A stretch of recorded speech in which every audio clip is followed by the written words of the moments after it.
Nightmares don't always come in your sleep. Sometimes they pull up right in front of your house with flashing lights. That's exactly what happened to me. I found myself staring at my own worst fear. The HOA president trying to steal my Jeep for her daughter. And the excuse she threw out? She actually said her daughter needed it more. But what she didn't know was that I wasn't walking into this fight empty-handed. I had the state attorney on my side, and when the camera started rolling, her whole game fell apart right there in front of everyone. But let's not jump ahead. Let me take you back to the start so you can feel how this whole thing went down. And before we dive deeper, tell me where you're tuning in from tonight, because this is one of those stories where you'll want to hang on tight. The first sign of trouble was the glow of blue lights flickering off my front windows. A cruiser crept up and parked against my curb like it owned the place. Then, out of the shadows, stepped Karen Keller, the HOA president herself, acting like the street was her private runway. She moved with her chin high, carrying a clipboard like it was some kind of royal decree. Meanwhile, there I was, crouched by my Rubicon, polishing the brake dust from its wheels, my binder of documents already in reach, camera recording every second.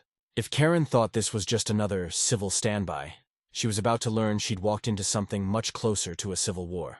Now, let me tell you about this Jeep. It isn't just a car, it's my pride, my project, my weekend escape all wrapped into one. A pristine white 2022 Rubicon, lifted just right, rolling on tires that could climb anything short of a cliff. I take care of it like family. I keep things orderly, clean, and documented down to the smallest detail. Even the wax receipts are filed in order by date. My wife Angela calls it obsessive. Me, I call it survival. Because when you live in a neighborhood run by someone like Karen Keller, being overprepared is the only shield you've got. Karen's world, of course, was a different story. Across the street, her driveway looked like something pulled from a real estate magazine. Every hedge clipped as though she'd used nail scissors, her Lexus SUV shining so bright it almost reflected the sky. For her, image wasn't just important, it was everything. And to her, my Jeep wasn't a well-kept vehicle. It was an ugly stain in her perfect picture. I was wiping the last bit of dust from the front passenger wheel when the sound of gravel crunching hit my ears. Tires rolled slow across the edge of my driveway. I looked up into the glare, my stomach tightening because I already knew this wasn't a friendly stop. A local police cruiser idled right on my property line. The passenger door cracked open, and out stepped Karen Keller. Clipboard tight in her hands, finger pointing like a dagger toward my Jeep. Her face plastered with a fake look of concern so carefully staged it had to be rehearsed in the mirror. The officer climbing out of the driver's side told another story. He was young, worn out, eyes glazed with the kind of boredom you only see in someone who's been dragged into nonsense one too many times. His hand rested on his belt, while his gaze swept my property like he was counting seconds until he could leave. He wasn't here by accident. This was a civil standby, Karen's specialty. She had called the police herself, just to have a uniform backing up her tantrum. "Timothy Bowman?" the officer asked, voice flat as a monotone announcement. He didn't even pause for me to respond before nodding at Karen. "Miss Keller here has a complaint about your vehicle." I stood up slowly, careful not to rush. I wiped my hands on a microfiber cloth, kept my eyes locked on the officer, and refused to give Karen the satisfaction of even a glance. "What seems to be the problem, officer?" I asked, calm and level. Because with people like Karen, fear feeds them. Calm is the wall they can't climb. Karen leapt at the opening, her voice dripping with authority she didn't have. "The problem, Timothy," she began, her tone full of false superiority, "is this thing." She flicked her hand at my Rubicon like it was trash sitting in the road. "According to HOA Bylaw 7, Section whatever, this off-road monster is a violation and a complete eyesore." I couldn't help the smirk tugging at my mouth. "Major repairs?" I repeated, raising a brow. "Karen, I'm washing the wheels. With soap and water. Since when is vehicle hygiene against the rules?" Her lips pinched thin. "Your mud splashes ruin property values." The officer gave a small shrug, already showing how little he cared. "Ma'am, looks like he's just washing his car." Karen's face hardened. "He's always tinkering with it. It's a commercial-grade off-road vehicle. It doesn't belong here. It lowers property values." She was desperate now, and we all knew it. That's when I made my move. I always keep a card up my sleeve, and it was time to play it. I walked slowly toward the garage, both Karen and the officer following me with their eyes. Angela was inside the doorway, arms folded, watching with a calm smile. She knew exactly what I was about to pull. From the shelf, I grabbed my binder, my secret weapon. Inside were the HOA bylaws, city ordinances, photographs of my property stamped with dates, receipts for every improvement I'd ever made. I flipped through the pages like a lawyer in court. "Officer," I said, handing him an open page, "here's the city ordinance. It overrides HOA Bylaw 7, Section C. It clearly states routine cleaning and minor maintenance is legal on private property." I flipped another page. "Here's the dealer sticker. This Jeep is a standard passenger vehicle, not commercial." And then, just for fun, I pulled up my driveway cam on my phone. And here's a live feed showing the Jeep being moved every single day this week. Fully registered. Fully operational. The officer's eyes flicked from my phone to the binder, then to Karen. His expression shifted from boredom to clear annoyance. He didn't want to referee this circus, but he knew whose side had the rule book. Karen's pale face flushed red. She was losing ground and she knew it. "This is harassment," she screeched, jabbing her finger at me. "He's trying to intimidate me with paperwork." The officer sighed like a man at the end of his rope. "Ma'am, there's no violation here. He's maintaining his vehicle. It's running. It's registered. There's nothing I can do." He began walking back toward his cruiser. "This is a civil matter. You'll need to take it up with your HOA. Karen's voice cracked as she shouted after him. "I am the HOA. I am the president." He didn't even turn back. Just got into his cruiser, shut the door, and pulled away. The silence he left behind was thick enough to choke on. Karen stood frozen for a second, clipboard pressed against her chest like a shield. When her eyes finally locked with mine, the fake concern was gone. What replaced it was pure, cold fury. The real Karen Keller, the bully who couldn't handle losing. Without a word, she spun on her heel, her sensible shoes striking the pavement with sharp clicks, and stormed back to her picture-perfect home. Her front door slammed hard enough to rattle the windows. Angela slipped out of the doorway and came to stand beside me, her arm sliding around my waist. "You handled that well," she said softly, a small smile tugging at her lips. "Binder ready, just like always." I kept my eyes fixed on Karen's house, my voice low. "Yeah, but something tells me a binder won't be enough for what's coming." A cold knot tightened in my stomach. I had won this battle, sure, but I knew deep down I had just started a war, and I had no idea how far she was willing to go. The thing you have to understand about Karen Keller is that she didn't just live in the neighborhood. She ruled it, or at least she tried to. When Angela and I first moved into our house on Maple Creek Lane, we thought we'd found the perfect quiet corner of the world. Good schools, shady trees, friendly waves from neighbors as you drove by, but we were wrong about one of them. Our first run-in with Karen came less than a week after we moved in. And it wasn't a neighborly chat. No, it was about our trash cans being 3 inches too close to the curb on a non-collection day. She didn't knock. She didn't introduce herself. Instead, she left a formal violation notice in our mailbox, neatly typed, complete with a threat of a $50 fine. That was our welcome to Maple Creek, and our first real taste of Karen Keller's brand of leadership. From that day on, every little thing became part of her game. She wasn't just enforcing rules, she was creating them. Most people gave in because it was easier, but I'm not most people. I don't fold, especially when the rules don't make sense. So I fought her, not with shouting matches, but with facts, photos, and paper trails. When she fined me for leaving a garden hose visible from the street, I sent back a certified letter with a photo of her own hose in plain view, dated the day before. That fine disappeared overnight. It became a cold war. Quiet battles, one after another, where I always managed to win by the book. But the Jeep? That was different. That Jeep was a symbol. It was loud, unapologetic, and free. It was everything Karen couldn't control. And that made it personal. A white SUV for her daughter Kate was the plan. And on paper, my Jeep was close enough to steal. From that point on, it became her obsession. The driveway showdown with the police was just one move in her long game. Before that came anonymous complaints about fluid leaks that were nothing more than air conditioner condensation. Notes about excessively muddy tires after I came home from a weekend camping trip. And each time I would clean the Jeep, take a picture, and email it to the HOA board, creating a digital paper trail. Angela, my brilliant tech-savvy wife, took it a step further. She was the quiet strategist behind my stubborn front line. "If she's going to watch us, we're going to watch her back," she had said one evening. That's when our home security system went from standard to something just shy of a government facility. We added more cameras covering every angle of our property. Angela set up motion-activated alerts that pinged our phones. She even bought a small consumer-grade drone, a little quadcopter she learned to fly with incredible precision for aerial photography of the roof, she told me with a wink. We both knew it was our ace in the hole, our eye in the sky. She also installed an AirTag in my Jeep. She had bought a pack of them for our luggage. And on a whim, she tucked one deep inside the Jeep's roll cage padding. You never know, she'd said. It's a high-value vehicle. Could get stolen. Her foresight was, as always, unnerving and spot on. We were a team. I was the guy who kept the receipts and quoted the bylaws. She was the one who gathered the hard, undeniable video evidence. The conflict with Karen was also personal for her because of her daughter, Kate. She was a teenager. A quiet girl who seemed to be wilting under the constant pressure of her mother's obsession with appearances. 17 learner's permit, never drove alone. We'd see her sometimes sitting on their front steps, staring off into space. She was about to get her driver's license, and we'd overheard Karen talking loudly on her phone one day about getting her a suitable first car. A safe, reliable, and more importantly, image-appropriate car. A white SUV specifically. I didn't think much of it at the time.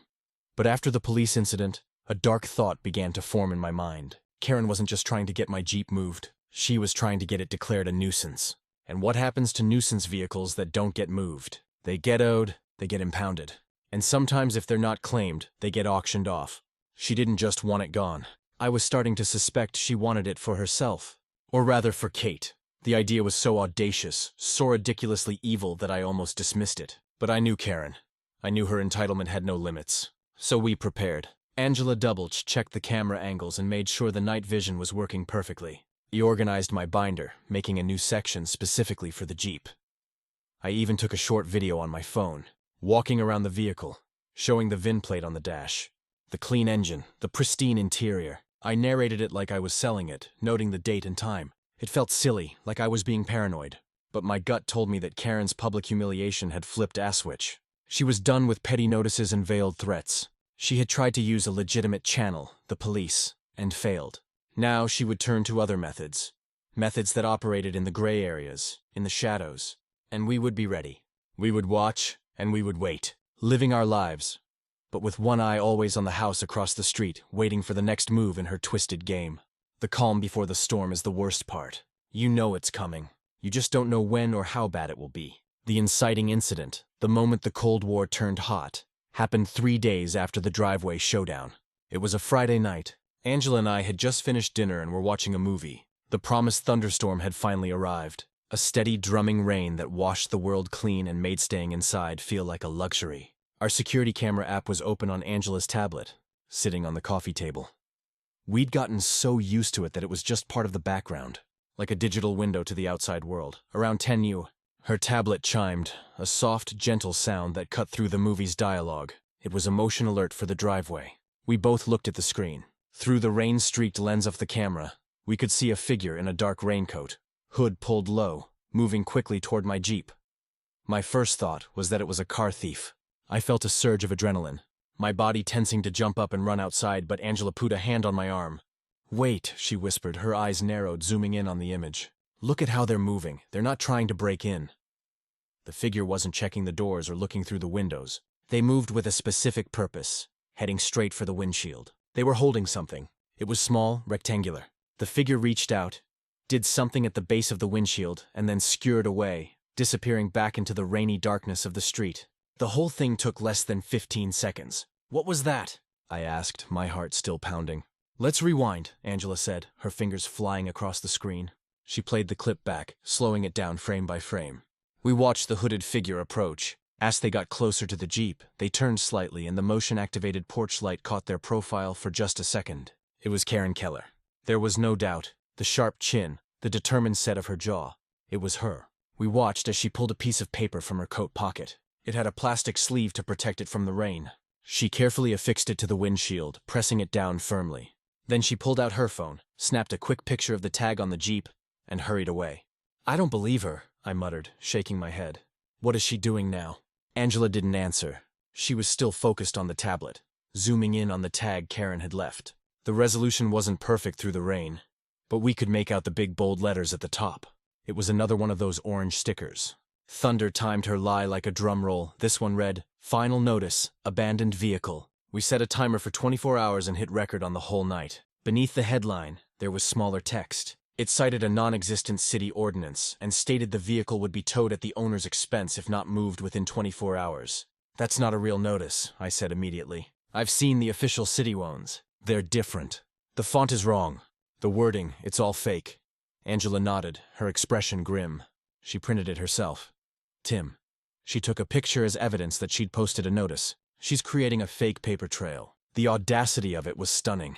She was manufacturing a reason to have my Jeep towed, and she was doing it under the cover of a storm like a common criminal. The question was, what was her next step? The fake notice mentioned towing. Who would tow a car based on a flimsy homemade sticker? That's when the other piece of the puzzle clicked into place. Karen had a buddy on the HOA board, Gerald. Gerald's brother-in-law, a guy named S., owned a local towing company, Express Towing and Recovery. We knew this because they were the exclusive towing service for the HOA, a contract that always seemed a little too cozy. They were the ones who towed cars for parking violations in the community common areas. They had a reputation for being fast, aggressive, and expensive. "It's SA," I said, the name tasting likeish in my mouth. "She's not going through the city. She's going to call her buddy S and have him snatch it, claiming it's an HOA matter." Angela was already typing on her laptop, pulling up the Express Towing website.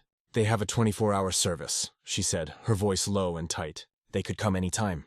My first instinct was to run out there, rip the fake notice off the windshield, and march across the street to confront her. But what would that accomplish? She'd deny everything. It would be my word against hers. The picture she took would be her proof. No, we had to be smarter. We had the video of her placing the tag. That was our evidence. We had to let her play out her hand. "Okay," Angela said, taking a deep breath. "Here's the plan. We don't touch the notice. We let her make the call. We have cameras on Thief Street. We'll get the whole thing on video. The tow truck, the driver, everything." She then opened the Find My app on her phone. A small blue dot pulled steadily on the screen. It was the AirTag in the Jeep, and once they take it, she said, a hard glint in her eye, we'll know exactly where it goes. The rest of the night was a tense, sleepless vigil.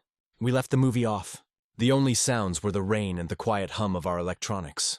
We sat on the couch watching the live feeds, waiting. Every passing headlight on the wet street made us jump.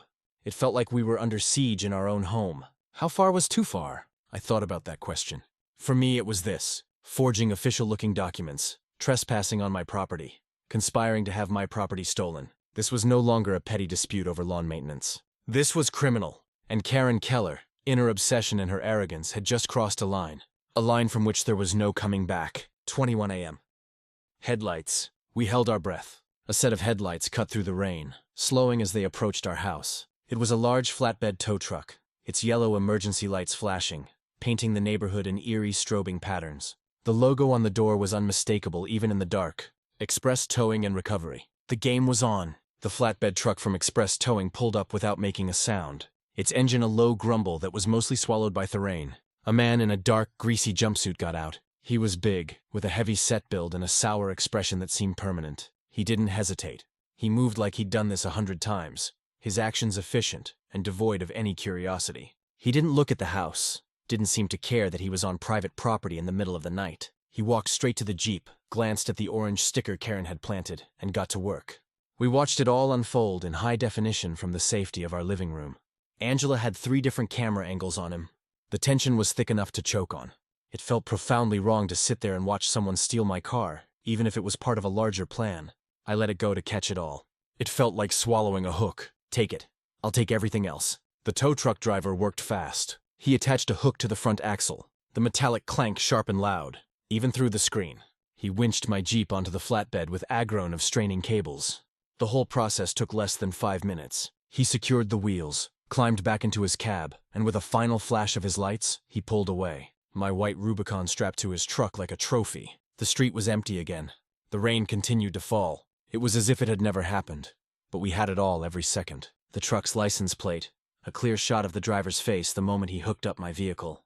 Angela saved the clips to a secure cloud server and then backed them up to a hard drive. "Okay," she said, her voice steady despite the situation. Phase 2.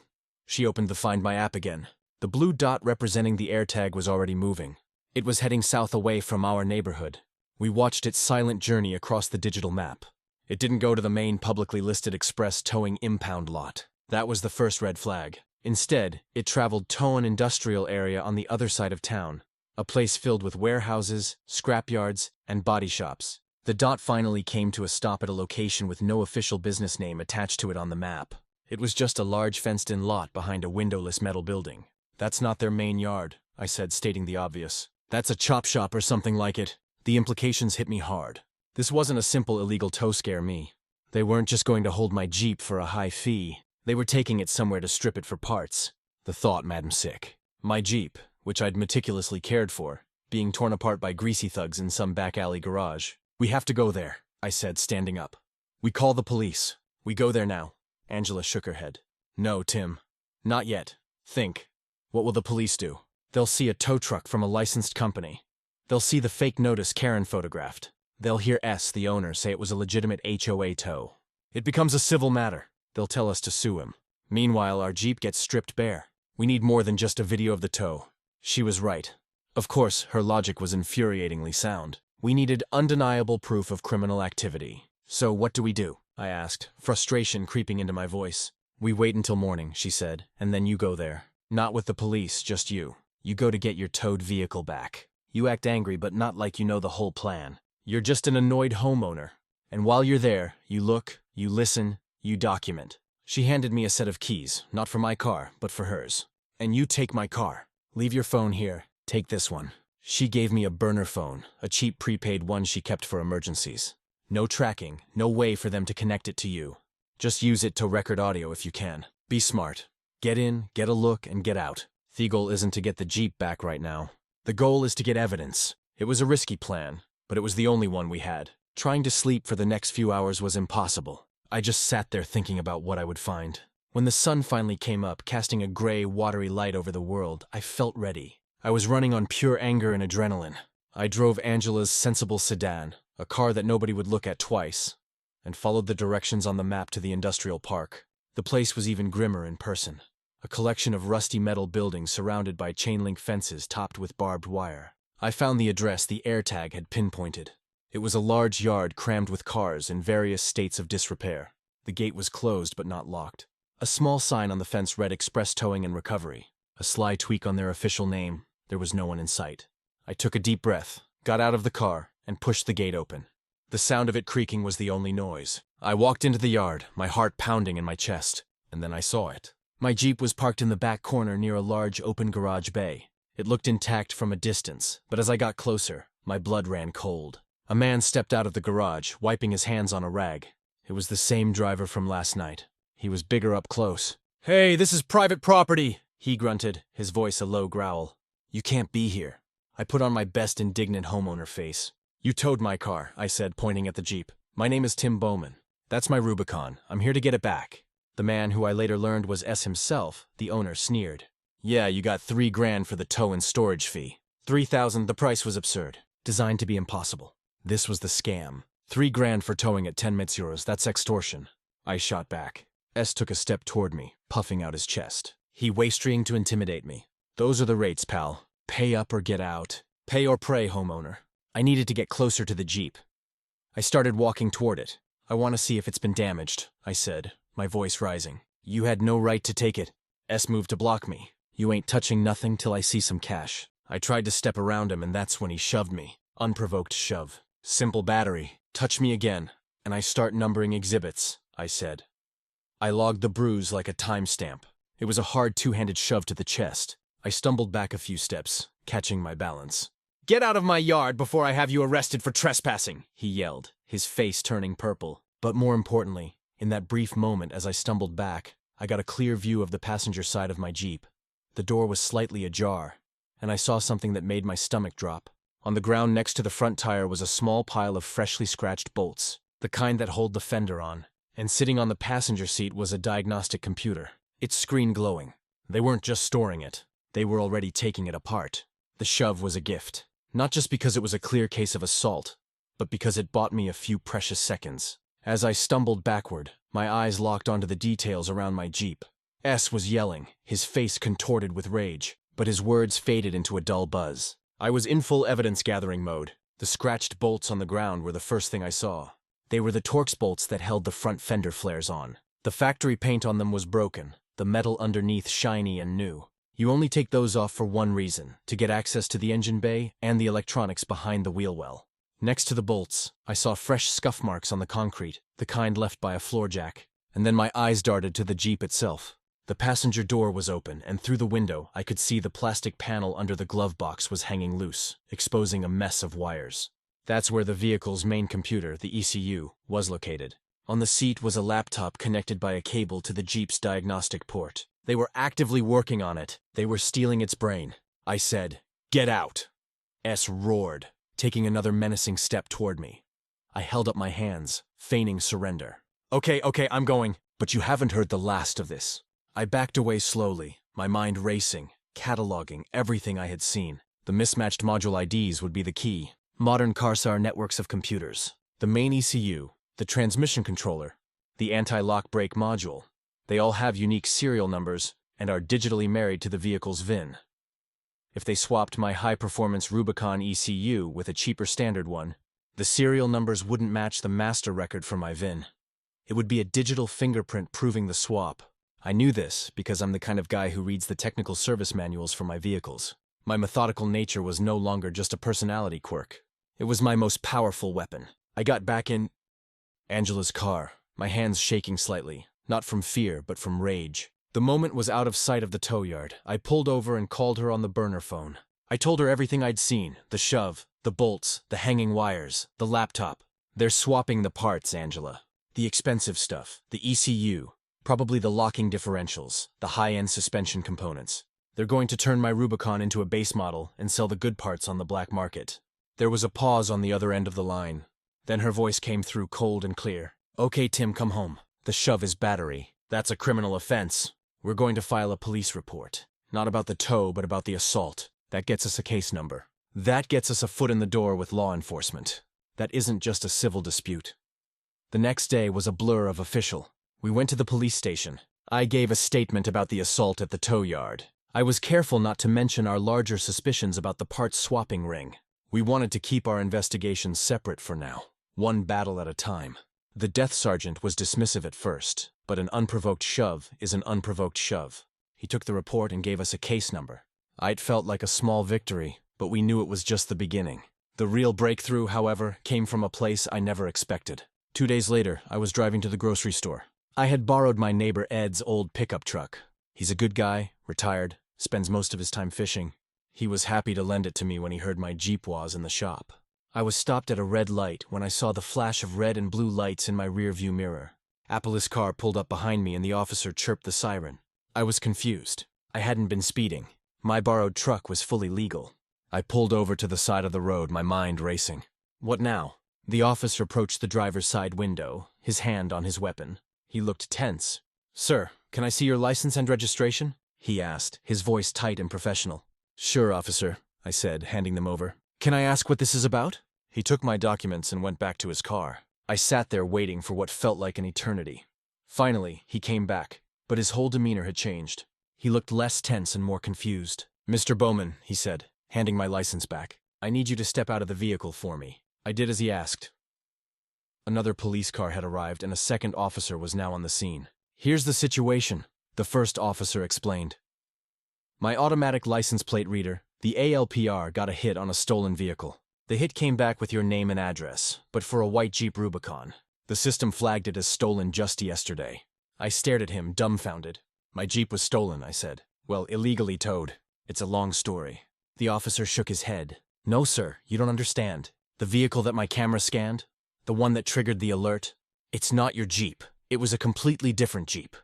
A gray one about 3 cars behind you at the light. But it pinged an identity match to your white Rubicon's VIN. The paperwork on that gray Jeep traces to your VIN. That gray Jeep sped off as soon as I lit you up." The world seemed to tilt on its axis. It took me a second to process the information. Someone was driving around in another Jeep, a clone, using my license plate and my VIN. The part swapping scheme was bigger and more sophisticated than I had ever imagined. They weren't just stripping my Jeep for parts. They were using its clean vehicle identification number, its legal identity, to legitimize another likely stolen vehicle. "They cloned my Jeep," I said, the words feeling foreign in my mouth. "They took my VIN and put it on another car." The officer nodded grimly. "Looks that way. This is way above a simple stolen vehicle now, Mr. Bowman.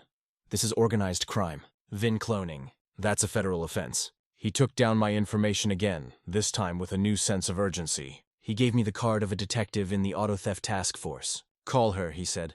"Tell her everything. Don't leave a single detail out." As I drove away in Ed's rattling old truck, the full scope of the conspiracy began to settle in. This wasn't just about Karen Keller wanting my parking spot.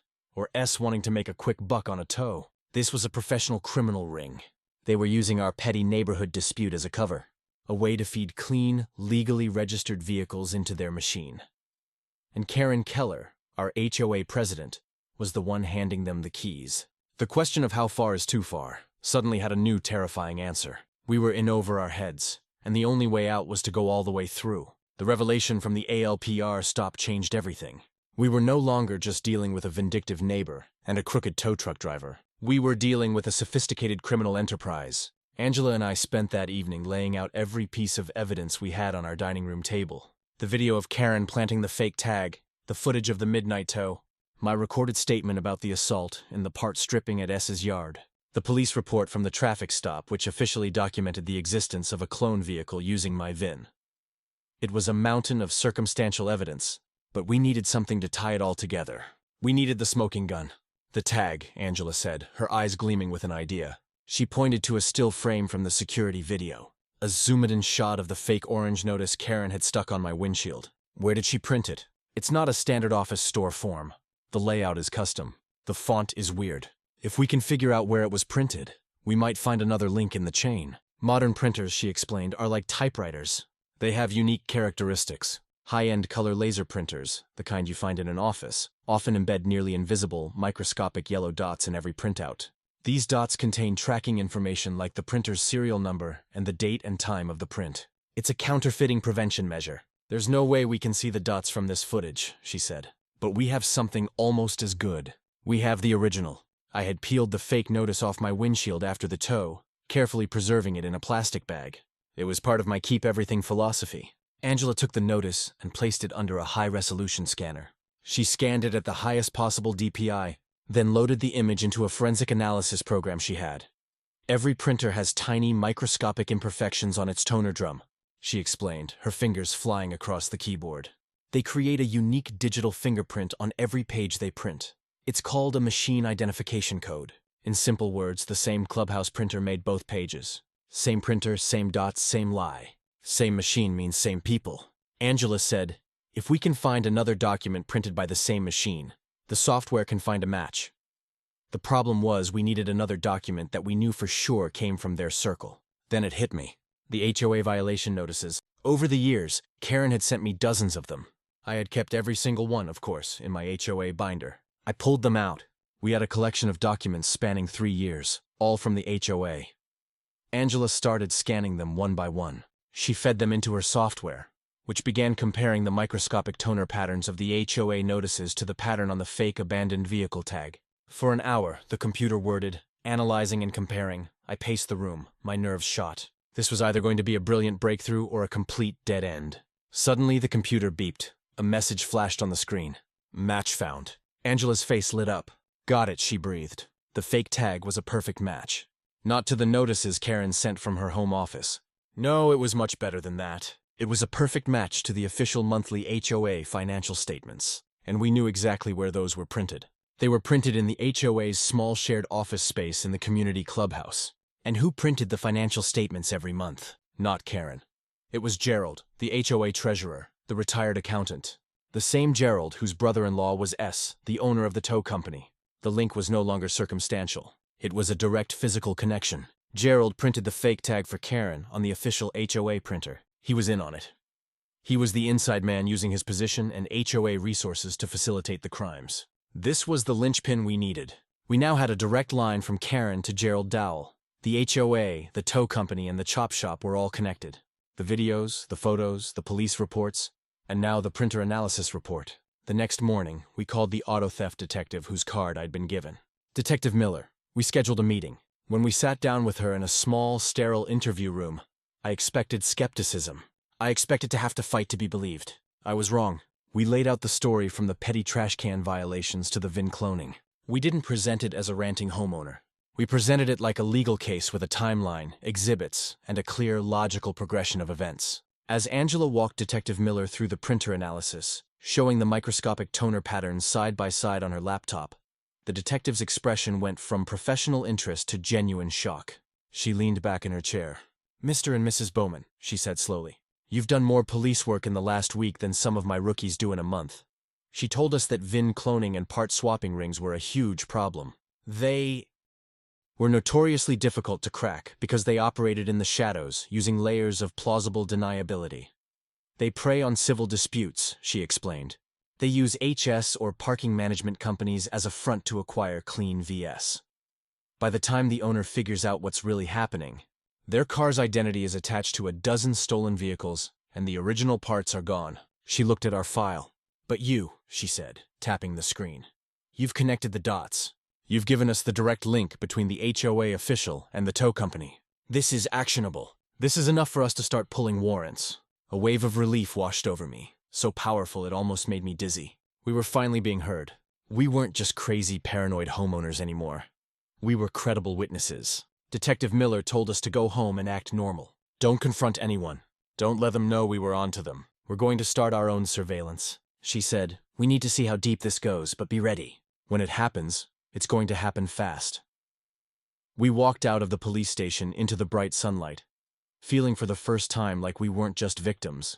We were hunters and the trap was about to be set. We spent the next few days in a state of high alert, pretending everything was normal. I waved to Karen as she got her mail. She gave me a tight, smug smile, the smile of someone who thinks they've won. She had no idea.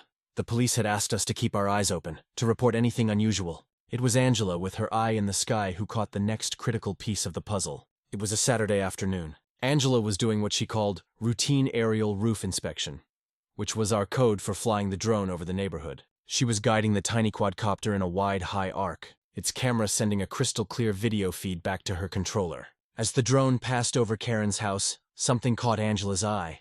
In the back of Karen's driveway, partially hidden by her big Lexus, was a gray Jeep. It was the same color as the clone that had triggered the ALPR stop. That was suspicious enough, but what Karen was doing was damning. The rear hatch of her Lexus was open, as was the back of the gray Jeep. Karen was in the middle of swapping the license plates. We watched, mesmerized on the small screen. She unscrewed the plate from the gray Jeep, my plate, and was about to put it on her Lexus. Then she was going to take her official plate and put it on the Jeep. It was a clumsy attempt to hide the clone vehicle in plain sight. She probably figured that if anyone was looking for a gray Jeep with my plates, they wouldn't think to check her own car. I've got her, Angela whispered, her hands steady on the drone's controls. I'm recording. She swooped the drone down just a little, getting a clearer, tighter shot. The video was undeniable. It showed Karen Keller, HOA president, pillar of the community, actively participating in the cover-up of a felony. She was handling the stolen plate, trying to conceal a cloned vehicle on her own property. Queen of curb appeal, caught accessorizing a felony. After she swapped the plates, she quickly closed both trunks and skewered back inside, as if the simple act of going indoors would make the evidence disappear. Angela landed the drone and immediately uploaded the footage. She sent a copy directly to Detective Miller with a simple message. You need to see this now. Less than an hour later, Detective Miller called. Her voice was electric. The drone footage is incredible. It's the final nail in the coffin. We can't wait for surveillance anymore. She knows something is up. Trying to swap plates like that is an act of desperation. We're moving on this, and we're moving now. She explained that the state attorney's office had been looped in. They were fast-tracking warrants based on the evidence we had provided. Warrants for Karen's house, for Gerald's house, and for Sal's tow yard. But we have a problem, Miller said. We can hit the yard and Gerald's place, but Karen is tricky. We need to catch them all together communicating. We need to see them interact. That's when I had an idea. It was risky, and it was theatrical, but it felt right. The HOA meeting. I said there's a monthly meeting tomorrow night at the clubhouse. Karen, Gerald, and Brenda will all be there. It's their stage. It's where they feel powerful and untouchable. There was a pause on the line. You want to confront them in public? Detective Miller asked. No, I said, I don't want to confront them. I want you to. We'll be there. We'll present our grievance to the board. We'll lay out the whole story right to their faces in front of the whole neighborhood, and you and your team can be waiting outside. You'll hear everything, and you'll see how they react. It was a bold plan, turning their own bureaucratic weapon, the HOA meeting, against them. Detective Miller loved it. It's perfect, she said. It'll force them to either confess, lie, or panic, and we'll have it all on tape. The final piece of the puzzle came later that afternoon, when an official-looking car pulled up in front of our house. A man in a sharp suit got out.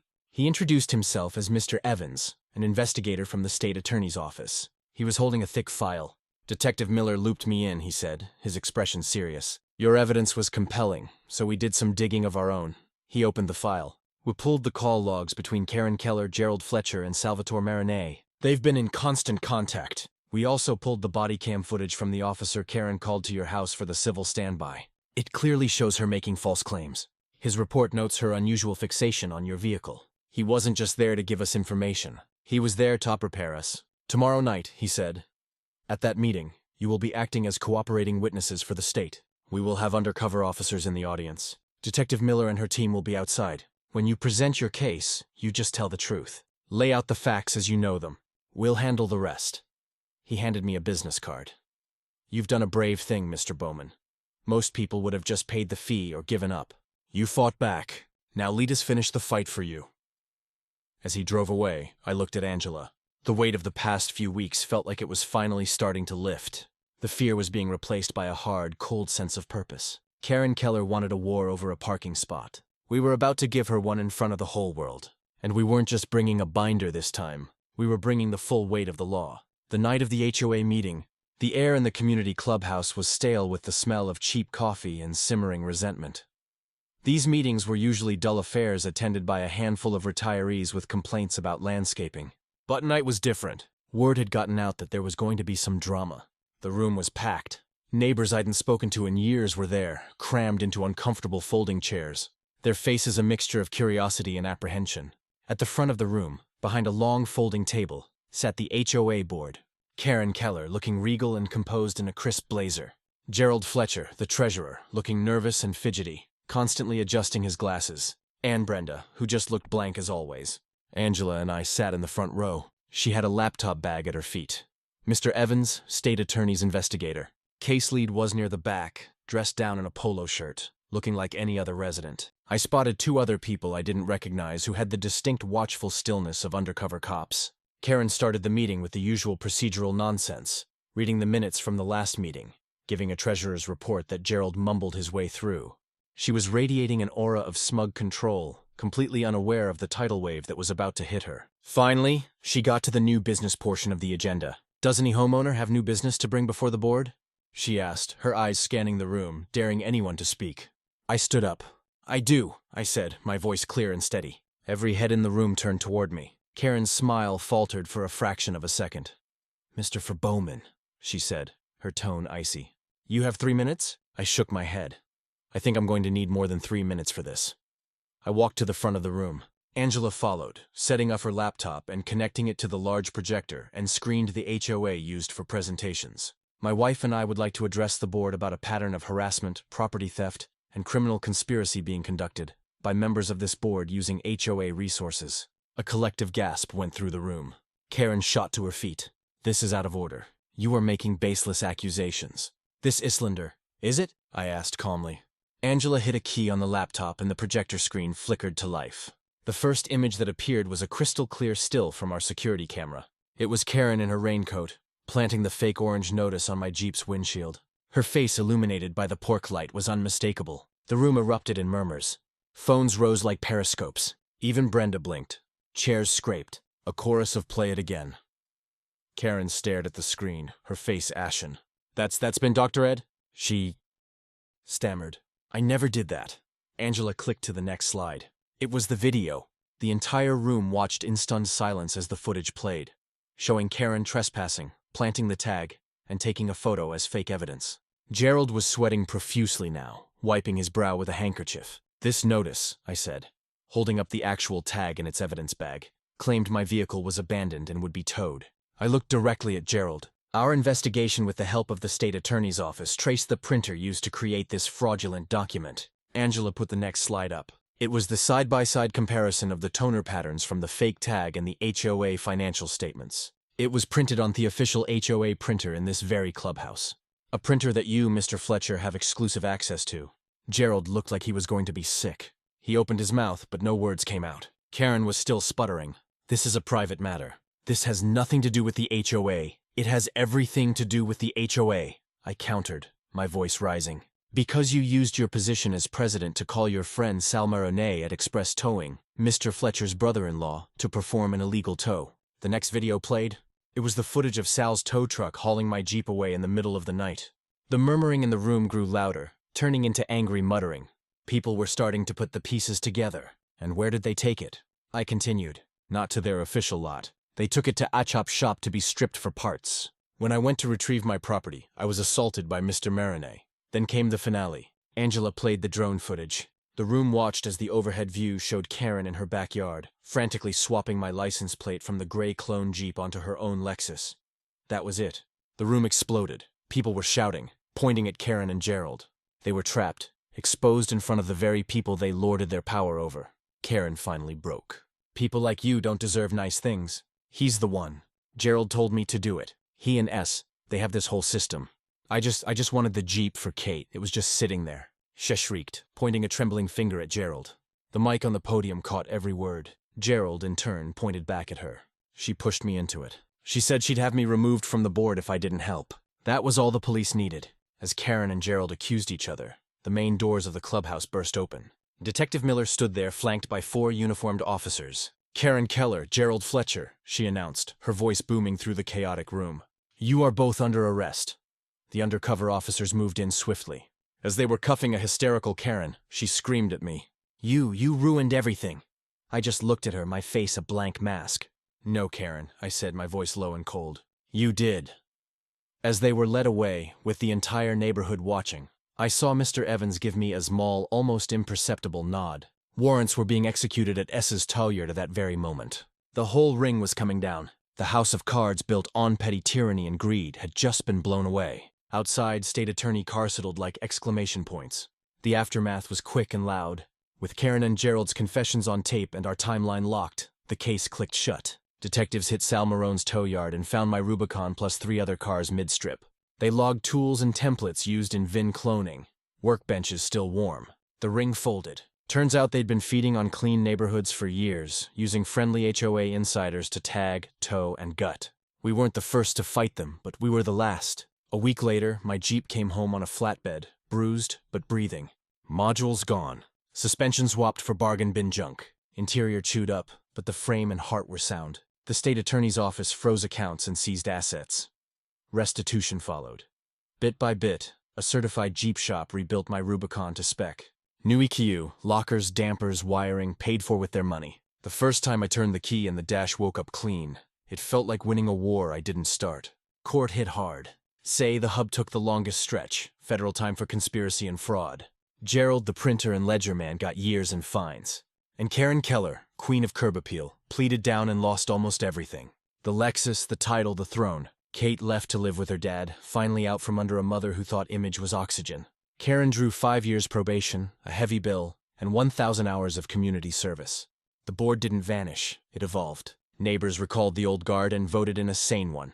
Ed, yes. Fishing pole Ed now runs numbers as treasurer and smiles more. On their request, the judge kept Karen's service local. Twice a week, she maintains the common green strips she once used like tripwires, mowing, edging, bagging, sweating. One of those strips lives between my sidewalk and the street. The same strip she tried to find me over for a tire an inch too far. Sono Tuesday and Saturday mornings I drink coffee on the porch and watch orange move through green. Karen Keller, safety vest bright, head down, hands busy. She never looks my way. She just pushes the mower past my driveway and yanks the cord on the trimmer like it owes her money.